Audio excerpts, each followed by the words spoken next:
নমস্কার বন্ধুরা, কেমন আছেন? আমরা তো খুব ভালো আছি। আজকে আমি আপনাদেরকে ঝটপট 10 মিনিটের মধ্যে খিচুড়ি বানিয়ে দেখাবো।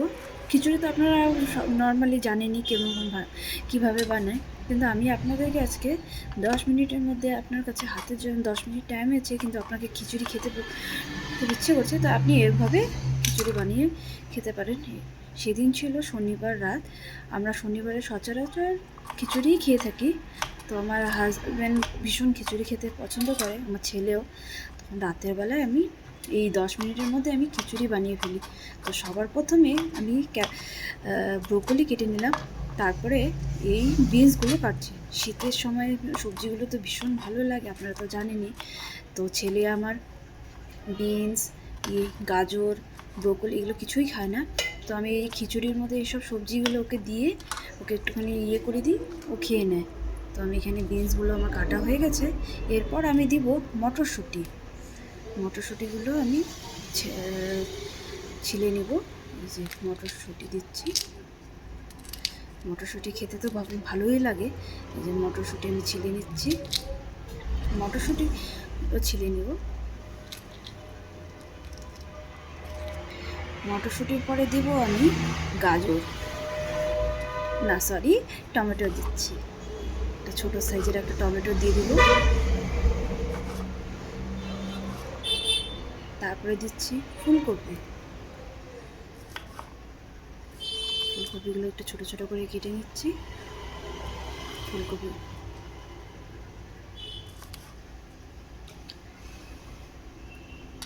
ফুলকপি কাটা হয়ে গেলে পরে এরপর দিব আমি আলু।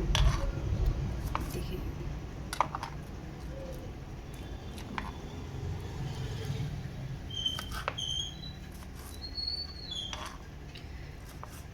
একটু ফুলকপি বেশি করে দিচ্ছি, যাতে আমার ছেলে ফুলকপি খেতে ভীষণ ভালো লাগে।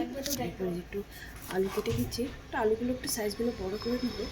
আমি খিচুড়ির মধ্যে সচরাচর সব সবজিগুলো দিই নি, যাতে আমার ছেলে সব সবজিগুলো খায়। যেখানে আমি ডুমো ডুমো করে আলু কেটে দিচ্ছি। তারপর দিয়ে দেবো জিরা, কাঁচা লঙ্কা, 4টে লঙ্কা দিয়ে দিচ্ছি।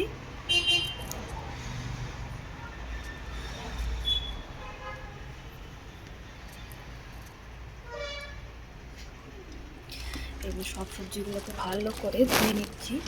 এটা তো ফার্স্ট ধোয়া দিচ্ছি, তারপরে আমি আবার একবার ভালো জল দিয়ে আবার ধুয়ে নেব, কারণ সবজিগুলো থেকে ভীষণ নোংরা বেরোয়। এবার একবার ধুয়ে তারপরে আমি আবার পরিষ্কার জল দিয়ে আবার ধুয়ে নেব। সবজিগুলো আমি ধুয়ে নিচ্ছি।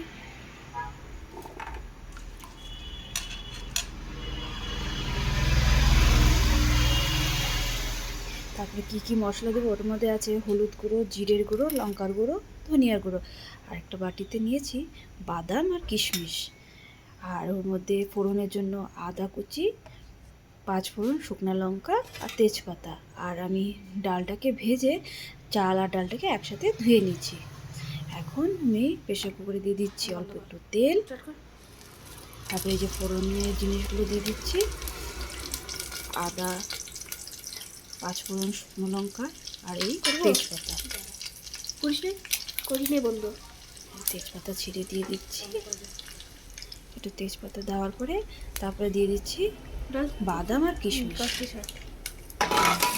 ভালো করে ভালো করে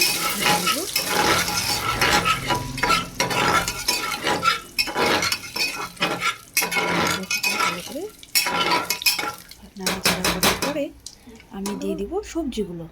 এই যে কেটে ধুয়ে রাখা সবজিগুলো এখন আমি দিয়ে দেব।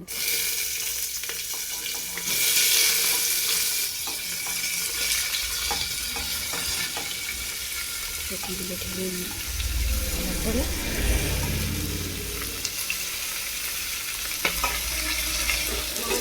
সবজিগুলোকে ভালো করে নাড়াচাড়া করে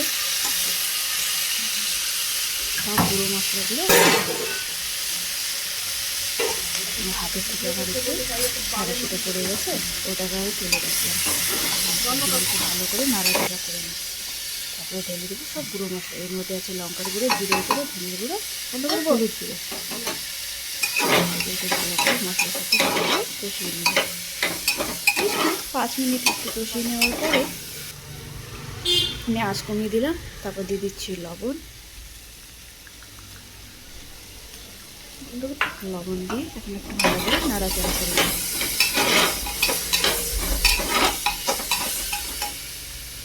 লবণের পরে আমি আপনাদের একটু বলতে ভুলে গেছি, একটু সামান্য চিনি দিয়ে দিব। একটু সামান্য চিনি দিয়ে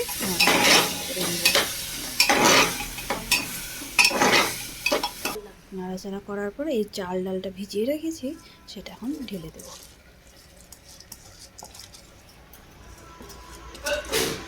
পয়সা গিলে খাই দিয়ে চলে আসছে, কাজের পয়সাগুলো গিলে খাই দিয়ে আসছে। আমি ওটাকে ভালো করে মিক্সড করে নেব। ভালো কথা।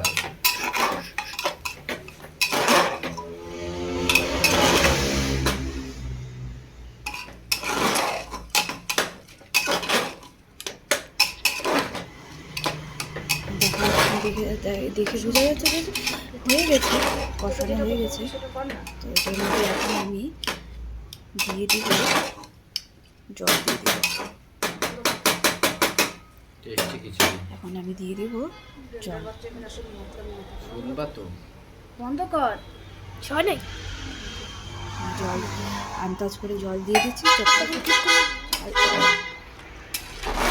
আমি এখানে 1 মগ জল দিয়েছি। আমার মনে হচ্ছে আর একটু জল দিলে ভালো, পরে আবার একটু ঢেলে ভালো করে একটু মিশিয়ে নিয়ে ওর মধ্যে শেপ করে ঢাকনা লাগিয়ে দিলাম। 4 থেকে 5টা সিটি দেওয়ার পরে তৈরি। এই যে সিটি দেওয়ার পরে আমি এর মধ্যে দিয়ে দিলাম ঘি, তারপরে একটুখানি গরম মশলা দিয়ে একে ভালো করে নাড়াচাড়া করে আবার স্টিমে রেখে দেবো। আবার এরকম স্টিমে রেখে দিই। নিচে বস, কোনো বোতল টোতলগুলো যেন না ওঠে। আমাদের গরম গরম খিচুড়ি রেডি।